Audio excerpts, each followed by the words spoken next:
Hello students, welcome to Rathod Science Academy.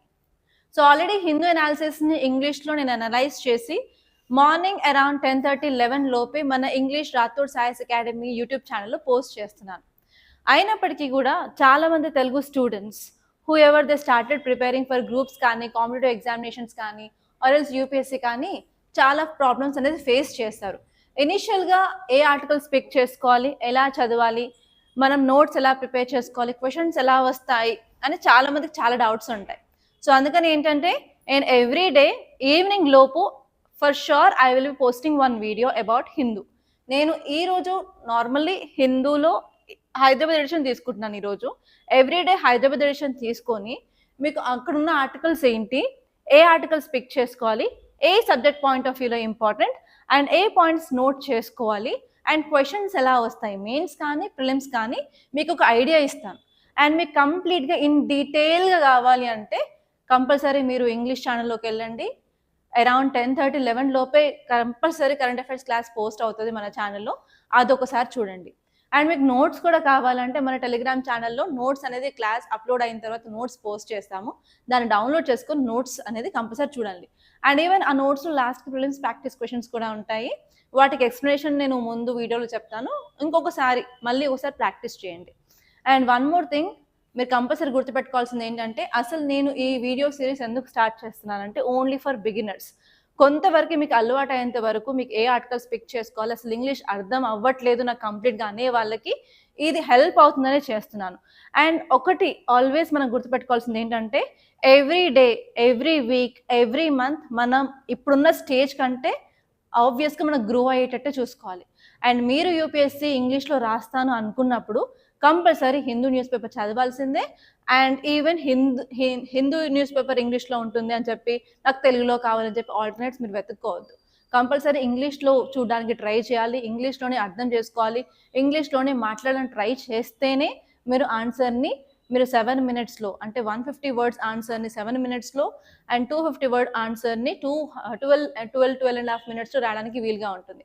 కాదు నేను English కాదు, నాకు అవ్వట్లేదు, నాకు అర్థం అవ్వట్లేదు, నాకు తెలుగులోనే కావాలి, తెలుగే చదువుతాను, తెలుగులో నేను అర్థం చేసుకుని దాన్ని ఇంగ్లీష్లో ఒక ట్రాన్స్లేట్ చేసుకొని రాస్తానంటే మాత్రం ఫర్ షూర్ అవ్వదు.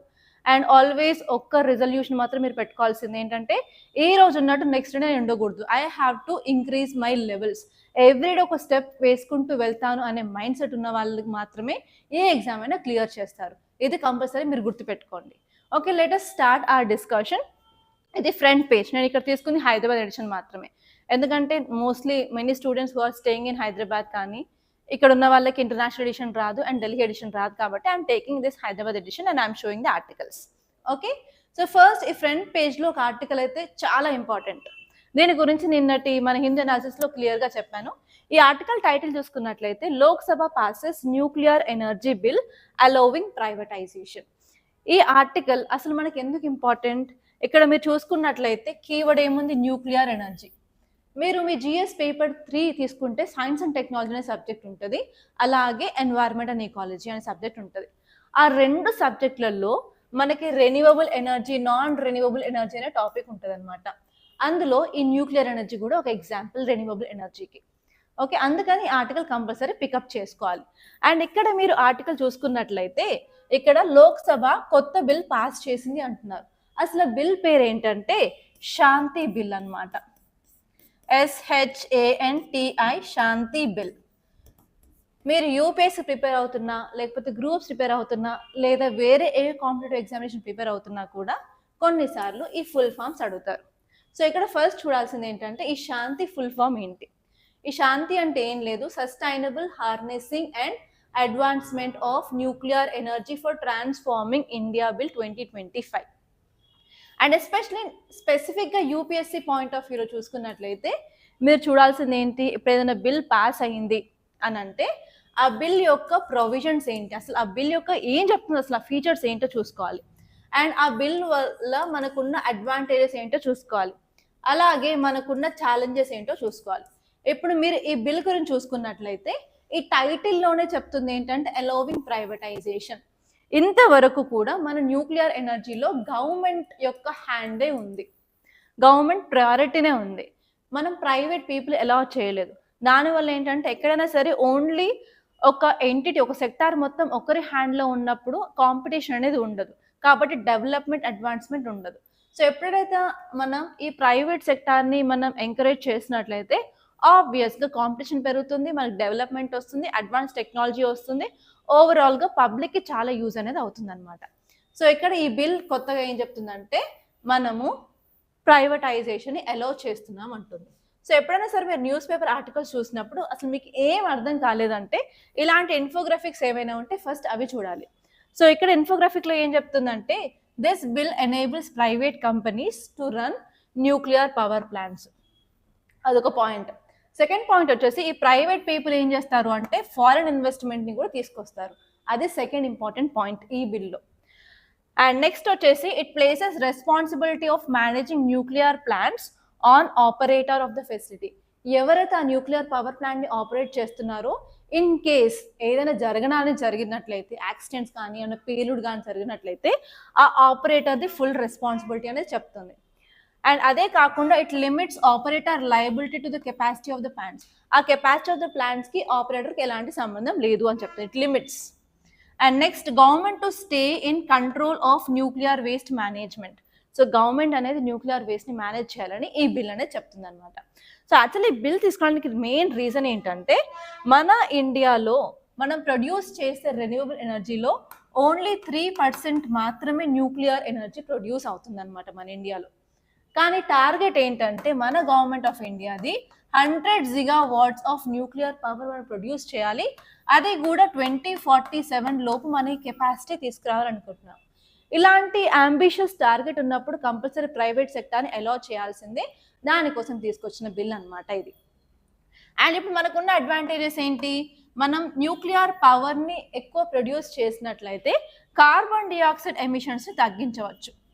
అండ్ అలాగే క్లీన్ ఎనర్జీని ఇండియాలో మనం యూజ్ చేయడానికి యూస్ఫుల్గా ఉంటుంది. అండ్ దీనివల్ల మన ప్యారిస్ క్లైమేట్ అగ్రిమెంట్ టార్గెట్ ఏంటంటే 1.5 to 2 degrees of centigrade of టెంపరేచర్ని తగ్గించాలి అంటున్నారు. సో దానికి కూడా మనకు యూజ్ అవుతుంది అని చెప్పి ఈ ఆర్టికల్ ఇవ్వడం జరిగింది. సో ఇలా కంప్లీట్గా చూసుకోవాలన్నమాట. ఓకే. అండ్ ఇక్కడ మీకు ప్రిలిమ్స్ క్వశ్చన్ ఎలా వస్తుంది అంటే consider the following statements regarding Shanti bill అని చెప్పి ఒక 3 స్టేట్మెంట్స్ ఇచ్చేసి అందులో ఏవి కరెక్ట్ ఏవి ఇన్కరెక్ట్ అని అడగచ్చు. అండ్ నెక్స్ట్ వచ్చేసి ఇందులో వీళ్ళు స్మాల్ మాడ్యులర్ రియాక్టర్స్ని కూడా ప్రమోట్ చేయాలనుకుంటున్నారు. సో ఈసారి 2026లో ఒక ఇంపార్టెంట్ క్వశ్చన్ రావచ్చు. అదేంటంటే స్మాల్ మాడ్యులర్ రియాక్టర్స్ గురించి కూడా క్వశ్చన్ వచ్చే ఛాన్స్ ఉంది. కాబట్టి మీరు దాని గురించి క్లియర్ కట్గా చూసుకోవాలి. అండ్ అదే కాకుండా ఇండియాలో న్యూక్లియర్ పవర్ ప్లాంట్స్ ఎక్కడ ఉన్నాయి, ఏ స్టేట్లో ఉన్నాయి. సో ఇలా 3 ఏరియాస్ చూసుకున్నట్లయితే ఏ క్వశ్చన్ వచ్చినా మీరు రాయడానికి యూస్ఫుల్గా ఉంటుంది. సో ఇది ఫస్ట్ ఆర్టికల్. అండ్ ఇక్కడ మీరు కొన్నాళ్ళు చూసుకున్నట్లయితే ఒక లాంగ్ ఆర్టికల్ ఉంది. ఇదేంటంటే disqualification please against 5 BRS MLAs dismissed. So ఇక్కడ ఈ ఆర్టికల్ ఇచ్చిన టైటిల్లో ఉన్న కీవర్డ్ ఏంటంటే డిస్క్వాలిఫికేషన్. సో ఇప్పుడు మీరు న్యూస్లో చూసుకున్నట్లయితే మీకు క్లియర్గా తెలుస్తుంది. ఎవ్రీ డే మీరు నేను బిగినర్ అనుకున్నట్లయితే మన తెలుగు న్యూస్ ఛానల్లోని జస్ట్ హెడ్లైన్స్ చూడండి. హెడ్లైన్స్ చూస్తే మీకు ఆ రోజు ఏం జరుగుతున్నాయో తెలుస్తుంది అనమాట. సో ఇదేంటి ఆర్టికల్ అంటే 5 BRS MLAs వాళ్ళు ఏం చేశారు, కాంగ్రెస్లో కలిశారనమాట. 5 BRS MLAs కాంగ్రెస్ పార్టీలో కలిశారు. అప్పుడు ఏమవుతుంది, ఒక పార్టీలో మెంబర్గా విన్ అయ్యి ఇంకొక పొలిటికల్ పార్టీకి షిఫ్ట్ అయితే ఏమవుతుంది, పొలిటికల్ ఇన్స్టెబిలిటీ క్రియేట్ అవుతుంది. అవునా కదా? ఆ పొలిటికల్ ఇన్స్టెబిలిటీని క్రియేట్ అవ్వకుండా ఉండడానికి తీసుకొచ్చారు ఏంటంటే 10th షెడ్యూల్ని తీసుకొచ్చారు. ఈ 10th షెడ్యూల్ ఏంటంటే యాంటీ డిఫెక్షన్ లా అనమాట. అంటే ఒక పార్టీలో విన్ అయ్యి ఇంకో పార్టీకి షిఫ్ట్ అవుతే వాళ్ళని డిస్క్వాలిఫై చేసేదే ఈ షెడ్యూల్ 10. ఈ షెడ్యూల్ 10 మనం కాన్స్టిట్యూషన్ పెట్టినప్పుడు ఆర్ తీసుకొచ్చినప్పుడు ఎనాక్ట్ అయినప్పుడు లేదు. దాని తర్వాత 52nd కాన్స్టిట్యూషనల్ అమెండ్మెంట్ యాక్ట్ ద్వారా ఈ యాంటీ డిఫెక్షన్ లా 10th షెడ్యూల్ని తీసుకొచ్చారు. సో ఇక్కడ ప్రెసెంట్గా తెలంగాణ స్టేట్లో ఏమైందంటే 5 BRS MLAs కాంగ్రెస్లో జాయిన్ అయ్యారు. సో ఇక్కడ ట్విస్ట్ వచ్చేసి ఏంటంటే వీళ్ళు డిస్క్వాలిఫై అవుతారా అవ్వరా అని డిసైడ్ చేసే అథారిటీ ఎవరంటే మనకి presiding officer. Okay, presiding officer. ఇక్కడ అయింది ఎవరు, ఎమ్మెల్యేస్ అంటే స్టేట్ లెజిస్లేటివ్ అసెంబ్లీలో ఉన్న ప్రిసైడింగ్ ఆఫీసర్ డిసైడ్ చేయాలి. అది ఎవరు, స్పీకర్. సో ఇక్కడ స్పీకర్ ఆ ప్లీని ఆ పేరుని డిస్మిస్ చేశాడనమాట. అందుకే ఇది న్యూస్‌లో ఉంది.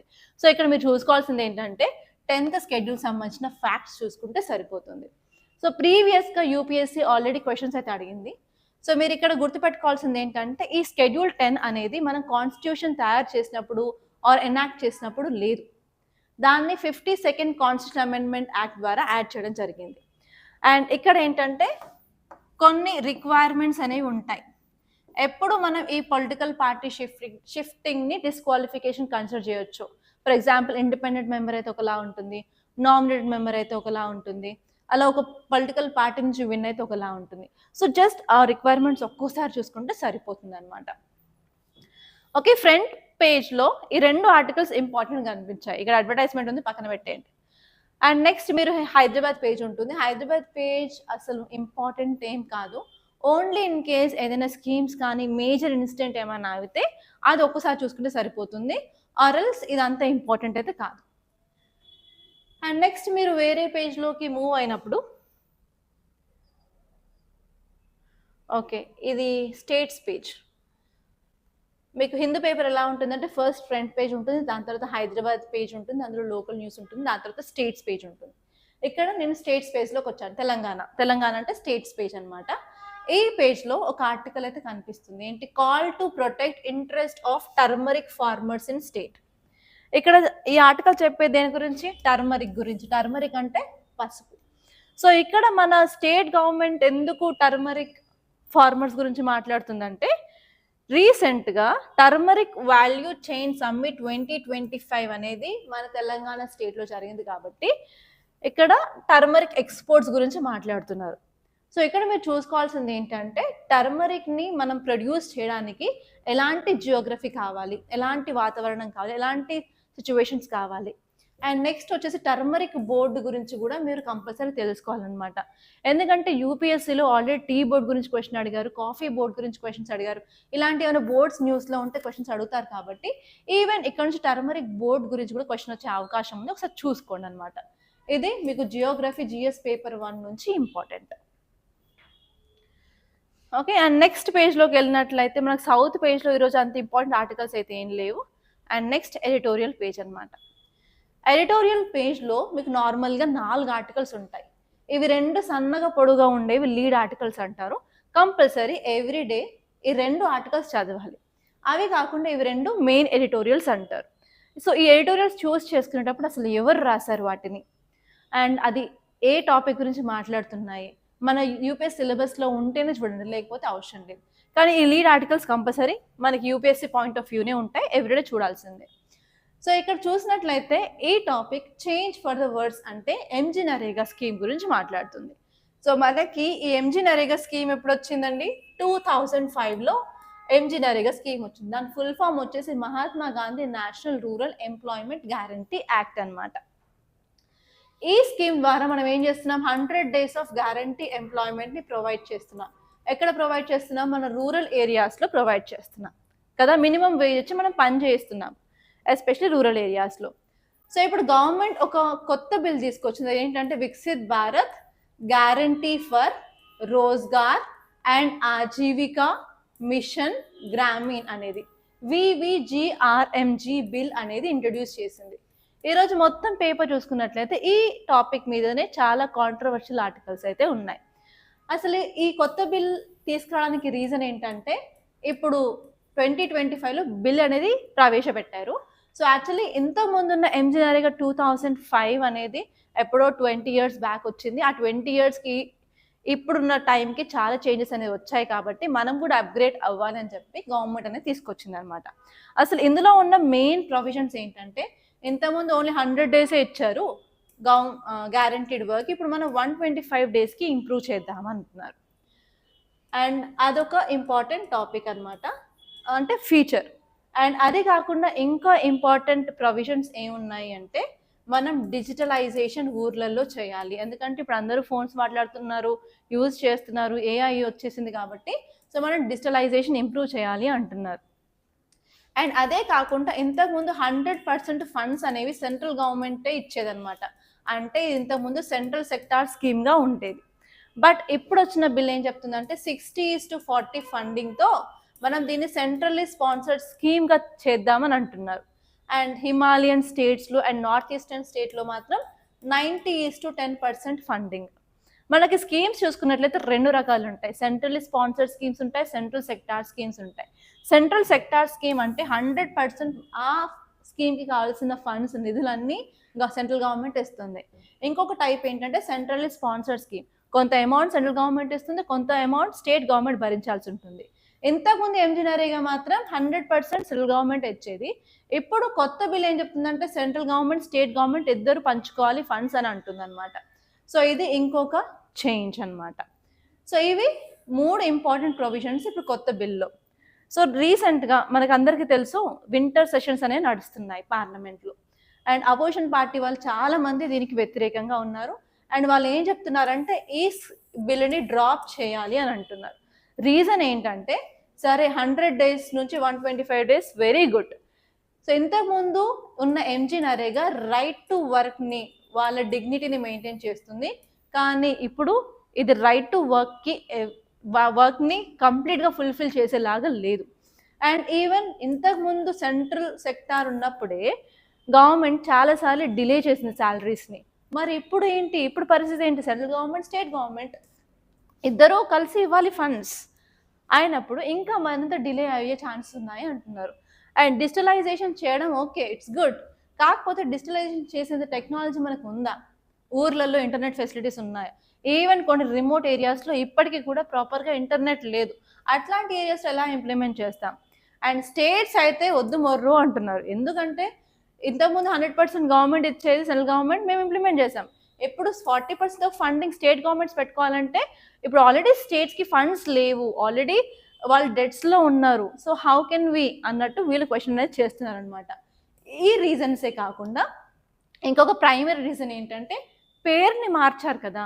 ఇంతకుముందు ఎంజీనరేగా అంటే మహాత్మా గాంధీ అనే పేరు వచ్చేది, ఇప్పుడు వికసిత్ భారత్ అనే వర్డ్ యూజ్ చేస్తున్నారు.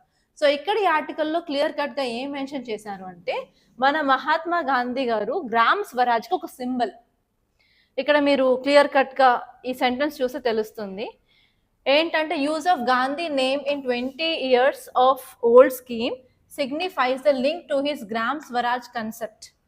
మనకి ఏంటంటే మహాత్మా గాంధీ ఎక్కువ డెమోక్రటిక్ డీసెంట్రలైజేషన్ మీద ఫోకస్ చేశారు కాబట్టి ఆ నేమ్ ఇంక్లూడ్ చేశారు. బట్ ఇప్పుడు ఆ నేమ్ని తీయడం చాలా మంది ఒప్పుకోవట్లేదు అనమాట. ఇవన్నీ రీజన్స్ వల్ల వాళ్ళు దీన్ని స్టాప్ చేయాలంటున్నారనమాట. ఇది ఈ టాపిక్ గురించి. ఓకే, నెక్స్ట్ మీరు కింద ఉన్న ఇంకొక లీడ్ ఆర్టికల్ చూసుకున్నట్లయితే టైటిల్ ఏం చెప్తుందంటే rear guard action, India needs year round action to tackle fall out of change in weather. ఈ ఆర్టికల్ ఇండియాలో క్లైమేట్ చేంజ్ గురించి మాట్లాడుతుంది. సో మీరు నిన్న current affairs, exact current affairs కాదు, మీరు న్యూస్ ఛానల్స్ చూసినట్లయితే ఒక బస్ యాక్సిడెంట్ జరిగింది. అది ఎక్కడ అంటే యమునా ఎక్స్ప్రెస్ హైవే మీద జరిగిందనమాట. అదేంటంటే యమునా ఎక్స్ప్రెస్ వే మీద ఒక యాక్సిడెంట్ జరిగింది. అది ఎందుకు జరిగిందంటే మార్నింగ్ మనందరికి తెలుసు మంచు పడుతుంది, ఆ తెల్ల పొగలో అసలు మనకి విజిబిలిటీనే ఉండదు రోడ్ మీద వెళ్ళాలి అంటే. సో ఏమైందంటే బస్సెస్ అన్ని అక్కడ ఆగడం వల్ల విజిబిలిటీ లేదని ఇంకొక బస్సు వచ్చి ఢీకొన్నది. ఆ ఢీకొనడం వల్ల ఏంటంటే అగ్ని ప్రమాదం జరిగి అరౌండ్ 60 members చనిపోయారు. అండ్ అదే కాదు, నిన్న మొన్న కొన్ని ఆర్టికల్స్ అయితే కరెంట్ అఫైర్స్లో మన హిందూ ఇంగ్లీష్ అనాలిసిస్లో నేను పోస్ట్ చేశాను. అదేంటంటే ఈవెన్ మన గాలిలో కూడా మైక్రో ప్లాస్టిక్ ఉంది, మనం ఆ మైక్రో ప్లాస్టిక్ని పీలుస్తున్నాము, దానివల్ల క్యాన్సర్స్, రెస్పిరేటరీ డిస్ట్రెస్ అవన్నీ వస్తున్నాయి. ఎక్కడికి వెళ్ళినా ప్లాస్టిక్ మనల్ని విడిచిపెట్టట్లేదు అని అనుకున్నాం. అండ్ అదే కాకుండా ఎస్పెషలీ ఈ stubble burning Punjab and Haryana రీజన్లో చేయడం వల్ల మనకి ఢిల్లీలో ఎయిర్ క్వాలిటీ చాలా చాలా బ్యాడ్గా అయిపోయింది, సివియర్ పువర్ ఎయిర్ క్వాలిటీ ఉందని మనం చూసుకుంటున్నాం. యాక్చువల్లీ ఆర్టికల్ ఏం చెప్తుందంటే ఓన్లీ మనకి వింటర్ సీజన్లో మాత్రమే అవన్నీ గుర్తొస్తాయి, మిగతా టైంలో ఏం గుర్తుకు రావట్లేదు. కానీ మనం ఇయర్ రౌండ్గా ప్రతిరోజు మనం ఇలాంటి యాక్షన్స్ తీసుకున్నట్లయితే క్లైమేట్ చేంజ్ని కంట్రోల్ చేయొచ్చు. ఓన్లీ వింటర్ సీజన్లో తీసుకునే యాక్షన్స్తో మనం ఏం చేయలేమని చెప్పి ఈ ఆర్టికల్ క్లియర్గా చెప్తుంది. ఓకే, సో ఇక్కడ మీరు చూసుకున్నట్లయితే ఇండో గాంజెటిక్ రీజన్లో ప్లెయిన్స్లో ఎస్పెషల్లీ ఎక్కువ పొల్యూషన్ అవ్వడం వల్ల ఎక్కువ ఫాగ్ డేస్ అనేవి పెరిగాయి. దానివల్ల ఏంటంటే డేంజర్ జోన్స్ అనేవి పెరిగాయి. And especially air quality index అస్సలు బాగలేదు. సివియర్ ఎయిర్ క్వాలిటీ ఇండెక్స్ 400+ ఉందన్నమాట ఇప్పుడు ఎస్పెషలీ ఢిల్లీ రీజియన్లో. అండ్ ఇక్కడనేమో నిన్న జరిగిన ఇన్సిడెంట్ గురించి ఇచ్చారు, చాలామంది చనిపోయారు, రోడ్ యాక్సిడెంట్స్ జరిగాయి అని చెప్పి. అండ్ అదే కాకుండా మీరు నిన్న న్యూస్ చూసినట్లయితే ఢిల్లీ నుంచి ఫ్లైట్స్ చాలా క్యాన్సిల్ చేశారు, ఎందుకంటే పువర్ విజిబిలిటీ లేనప్పుడు ఈవెన్ ఫ్లైట్స్ కూడా నడపడానికి చాలా కష్టం అవుతుంది కదా పైలట్స్కి. సో అందుకని చాలా ఫ్లైట్స్ అరౌండ్ 228 ఫ్లైట్స్ అనేవి డిలే అయ్యాయి, అండ్ ఈవెన్ చాలా ఫ్లైట్స్ క్యాన్సిల్ కూడా అయ్యాయి అనమాట. అండ్ రీసెంట్గా చూసుకున్నట్లయితే మనం ఢిల్లీలో గ్రేడెడ్ రెస్పాన్స్ యాక్షన్ ప్లాన్ 4ని ఇంప్లిమెంట్ చేశాము. ఈ గ్రేడెడ్ రెస్పాన్స్ యాక్షన్ ప్లాన్ ఏంటంటే మనకి CAQM అనే ఒక పర్టికులర్ అథారిటీ ఉంది, అది ఏంటంటే ఎయిర్ క్వాలిటీని మేనేజ్ చేయాలి. సో ఎయిర్ క్వాలిటీ ఇండెక్స్ బట్టి వీళ్ళు డిఫరెంట్ స్టేజెస్ ఆఫ్ GRAPని ఇంప్లిమెంట్ చేస్తారు. లాస్ట్ స్టేజ్ వచ్చేసి GRAP 4 అనమాట. ఈ GRAP 4లో ఏం చేస్తారంటే కంప్లీట్గా కన్స్ట్రక్షన్ని, డెమాలిషన్స్ని బ్యాన్ చేస్తారు. అండ్ అదే కాకుండా స్కూల్స్ని ఆఫ్లైన్ కాకుండా ఆన్లైన్ స్కూలింగ్ కండక్ట్ చేస్తారు. అండ్ అదే కాకుండా వెహికల్స్ మూవ్మెంట్ని కూడా రిస్ట్రిక్ట్ చేస్తారనమాట. ఇప్పుడు GRAP 4 ఆల్రెడీ ఢిల్లీలో ఇంప్లిమెంటేషన్లో ఉంది. ఓకే, అండ్ అదే కాకుండా ఏంటంటే మనం ఈ ఆర్టికల్ ఏం చెప్తుంది, సీరియస్గా వచ్చినప్పుడే కాకుండా ఇయర్ రౌండ్గా ఎవ్రీడే మనం స్టెప్స్ అనేది తీసుకున్నట్లయితే మనం ఈ క్లైమేట్ చేంజ్ని అండ్ ఎయిర్ క్వాలిటీని మెయింటైన్ చేయొచ్చు అని చెప్తున్నారు. సో దాంట్లో ఏంటంటే ముందు నుంచే మనం రీఫ్యూయలింగ్ స్టేషన్స్ కానీ భారత్ స్టేజ్ 6 ఎమిషన్ నార్మ్స్ని ఇంప్లిమెంట్ చేయడము, అలాగే మనం ఎలక్ట్రిక్ వెహికల్స్ని ఇంప్లిమెంట్ చేయడం లాంటివి చేయాలి అని ఈ ఆర్టికల్ చెప్తుంది అనమాట. ఓకే, సో ఇక్కడ ఈ ఆర్టికల్ చూసుకున్నట్లయితే editorial the story of the moving people. So ఈ ఆర్టికల్ ఏం చెప్తుందంటే ఇండియా నుంచి డిఫరెంట్గా మన Indians within India migrate అవుతున్నారు and out of India migrate అవుతున్నారు. మన ఇండియన్సే కాకుండా India is sharing boundary with different countries, Pakistan, Afghanistan, China, Nepal, Bhutan, Bangladesh, Myanmar. So north eastern స్టేట్స్లో ఉన్న ప్రాబ్లం ఏంటంటే మయన్మార్ నుంచి, బంగ్లాదేశ్ నుంచి ఇన్ఫ్లక్స్ ఆఫ్ పీపుల్ అవుతున్నారు. సో రీసెంట్గా మనం చేసింది ఏంటంటే స్పెషల్ ఇంటెన్స్ డివిజన్ చేస్తున్నాము. అండ్ ఎస్పెషలీ వెస్ట్ బెంగాల్లో మమతా బెనర్జీ తను రౌండ్స్కి వెళ్ళినప్పుడు కూడా చాలామంది people they are fighting for this citizenship అనమాట. అండ్ వాళ్ళు ఏం అడుగుతున్నారంటే స్పెషల్ ఇంటెన్స్ డివిజన్లో బీహార్లో చాలామంది ఓటింగ్ రైట్స్ కోల్పోయారు, సో మాకు అసలు సిటిజన్షిప్ లేరు అని చెప్పి సర్టన్ సెక్షన్స్ ఆఫ్ పీపుల్ అనేది ఫైటింగ్ చేస్తున్నారు. సో ఇక్కడ మీరు చూడాల్సింది ఏంటంటే అసలు స్పెషల్ ఇంటెన్సివ్ రివిజన్ అంటే ఏంటి, ఈసారి మనం ఇండియా వైడ్గా ఎందుకు చేస్తున్నాం, దానివల్ల అడ్వాంటేజెస్ ఏంటి, డిసడ్వాంటేజెస్ ఏంటి, దాని మీద మెయిన్స్ క్వశ్చన్ వచ్చే ఛాన్స్ అయితే ఉందండి, ఒకసారి చూసుకోండి దాని గురించి. అండ్ నెక్స్ట్ మీరు న్యూస్ పేజ్లోకి వెళ్ళినట్లయితే కొన్ని ఆర్టికల్స్ కనిపిస్తాయి. ఇక్కడ RS అంటే Rajya Sabha passes bill for 100% FDI in insurance sector. So ఇక్కడ జస్ట్ రాజ్యసభ మాత్రమే పాస్ చేసింది, ఈవెన్ అది యాక్ట్ అయిన తర్వాత అప్పుడు ఈ ఆర్టికల్ ఇంపార్టెంట్. కానీ ఈ టైటిల్ నుంచి మనం గుర్తుపెట్టుకోవాల్సింది ఏంటంటే ఇంతవరకు FDI అంటే ఫారెన్ డైరెక్ట్ ఇన్వెస్ట్మెంట్లో ఇన్సూరెన్స్లో 100% FDI ఎలా లేదు, కానీ ఇప్పుడు పెట్టాలి అనుకుంటున్నారు అని జస్ట్ అదొకటి గుర్తుపెట్టుకోండి. ఎందుకంటే మీకు ప్రిలిమ్స్లో క్వశ్చన్ రావచ్చు, consider the following where FDI is 100% accepted అని. అందులో ఇప్పుడు ఇన్సూరెన్స్ సెక్టార్ అని ఇస్తే అది కంపల్సరీ యాక్ట్ అవుతే మనం దాన్ని పెట్టొచ్చు, కానీ ఇంకా యాక్ట్ అవ్వలేదు కాబట్టి గుర్తుపెట్టుకోవాల్సింది ఏంటంటే ఇన్సూరెన్స్ సెక్టార్లో 100% FDI అయితే మన ఇండియాలో అలౌ లేదు. సో ఇక్కడ మీరు చూడాల్సింది ఏంటి, FDI అంటే ఏంటి, దానివల్ల అడ్వాంటేజెస్ ఏంటి, ఏ సెక్టార్లో FDI ఉంటుంది. అండ్ FDIలో మనకు 2 రూట్లు ఉంటాయి, ఆటోమేటిక్ రూట్ ఒకటి, గవర్నమెంట్ రూట్ ఒకటి. ఆటోమేటిక్ అంటే గవర్నమెంట్ పర్మిషన్ లేకుండా FDIని తీసుకురావచ్చు, కానీ గవర్నమెంట్ రూట్లో ఏంటంటే గవర్నమెంట్ పర్మిషన్ ఉంటేనే కొన్ని సెక్టార్లో FDI అలా ఉంటుంది. సో అవి ఏ సెక్టార్స్ ఒకసారి చూసుకొని రోడ్స్ రాసి పెట్టుకుంటే సరిపోతుంది. అండ్ ఈ టాపిక్ వచ్చేసి ఎకానమీ GS పేపర్ 3లో ఇంపార్టెంట్ అనమాట. ఓకే, ఇక్కడ చూసుకున్నట్లయితే ఒక షిప్ ఇమేజ్ ఉంది కదా, ఇదేంటంటే మన ఇండియన్ కోస్ట్ గార్డ్ షిప్ అనమాట. ఇక్కడ టైటిల్ చూసుకున్నట్లయితే ఇండియన్ కోస్ట్ గార్డ్, ICG అంటే Indian coast guard ship Sarthak makes first port call at Iran's Chabahar. మన యొక్క ఇండియన్ కోస్ట్ గార్డ్ షిప్ అనేది చాబహార్ పోర్ట్లో ఆగింది అని చెప్తున్నారనమాట. సో ఇక్కడ మన యొక్క షిప్ గురించి చూసుకున్నట్లయితే ఈ షిప్ చాలా చాలా ఇంపార్టెంట్. ఎప్పుడైనా సరే మీకు ఏదైనా షిప్ కానీ ఏదైనా హెలికాప్టర్ కానీ అలాంటి న్యూస్లో వచ్చినట్లయితే మన డిఫెన్స్ పాయింట్ ఆఫ్ వ్యూలో GS పేపర్ 3లో క్వశ్చన్ వచ్చే ఛాన్సెస్ ఉంటుంది. సో ఇక్కడ క్వశ్చన్ ఎలా వస్తుంది అంటే consider the following statements regarding ICG ship Sarthak అని అడుగుతారు. యాక్చువల్లీ ఈ షిప్ యొక్క స్పెషాలిటీ ఏంటంటే ఈ షిప్ కంప్లీట్గా ఇండియాలో ప్రిపేర్ చేశారు. ఇది గోవా షిప్ యార్డ్లో తయారు చేయబడినది.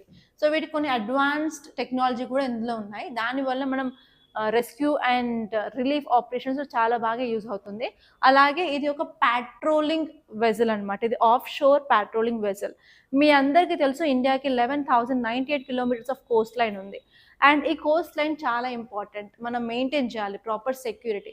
లేకపోతే టెర్రరిస్ట్ రావచ్చు, లేకపోతే స్పై అవ్వచ్చు, లేకపోతే స్మగ్లింగ్ ఆఫ్ గూడ్స్ అవ్వచ్చు, హ్యూమన్ ట్రాఫికింగ్ అవ్వచ్చు, లాట్స్ ఆఫ్ ప్రాబ్లమ్స్ ఉంటాయి కదా. సో ప్రాపర్ పాట్రోలింగ్ కోసం మనం యూజ్ చేసేది advance ship Indian Coast guards, అదేంటంటే ఐఎన్ఎస్ సార్థక్ అనమాట.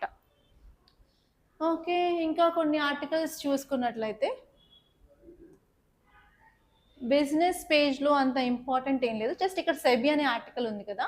సో జస్ట్ ఆ సెబీ అనే బాడీ ఏంటి, అసలు అది ఏం రెగ్యులేట్ చేస్తుంది చూడండి. ఎందుకంటే ఇంతకుముందు పీవైక్యూస్ చూసుకున్నట్లయితే కొన్నిసార్లు యూపీఎస్సీ సెబీ మీద కూడా క్వశ్చన్ అడిగింది.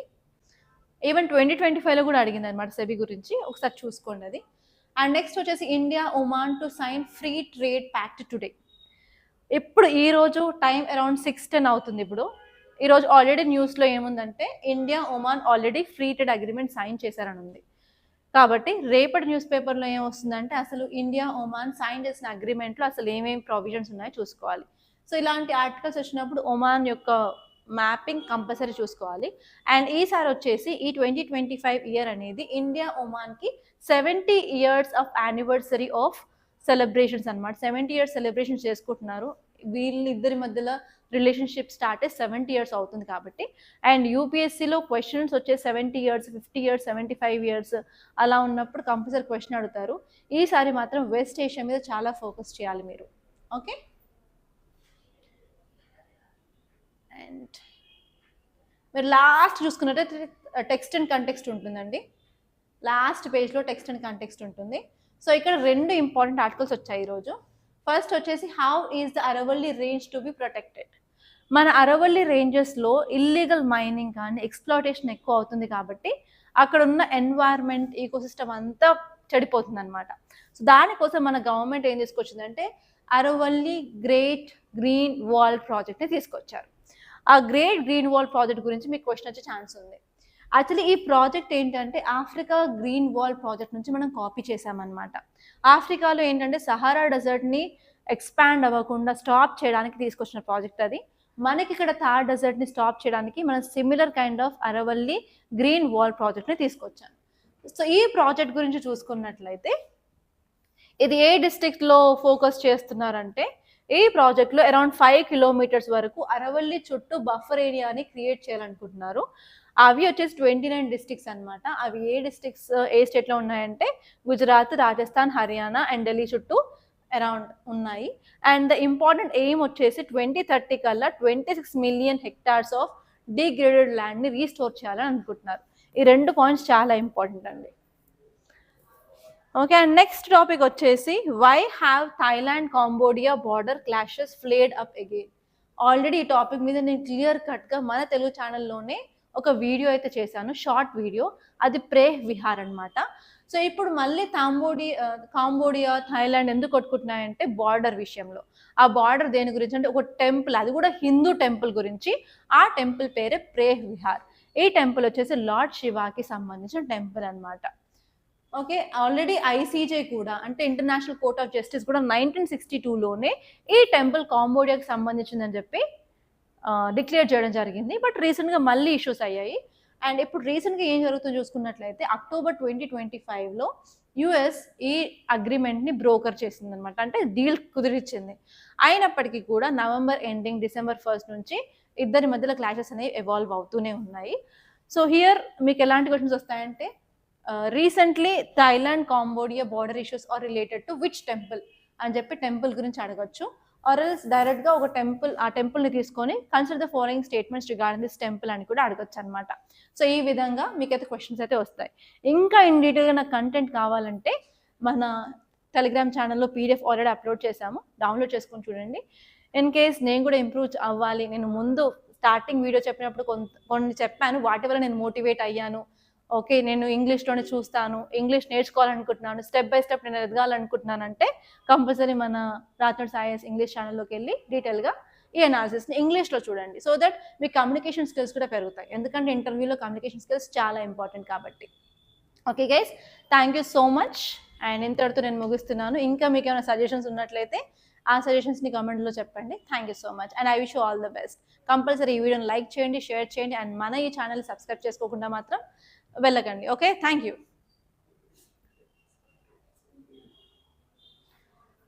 ఓకే, ఇంతే కాకుండా ఇంకో విషయం చెప్పాలనుకుంటున్నాను. సో నాతో డైరెక్ట్గా మాట్లాడాలి అనుకున్నట్లయితే, మీకు ఏమైనా డౌట్స్ కానీ ఏమైనా కౌన్సిలింగ్ కావాలనుకున్నట్లయితే ఎవ్రీ సాటర్డే అరౌండ్ 7 PM నేను జూమ్ సెషన్లో కూడా అవైలబుల్గా ఉంటాను. దానికి మాత్రం కంపల్సరీ రిజిస్టర్ చేసుకోవాలి. రిజిస్ట్రేషన్ లింక్ అనేది డిస్క్రిప్షన్లో ఉంటుంది. సో కంపల్సరీ మీరు రిజిస్టర్ చేసుకోండి.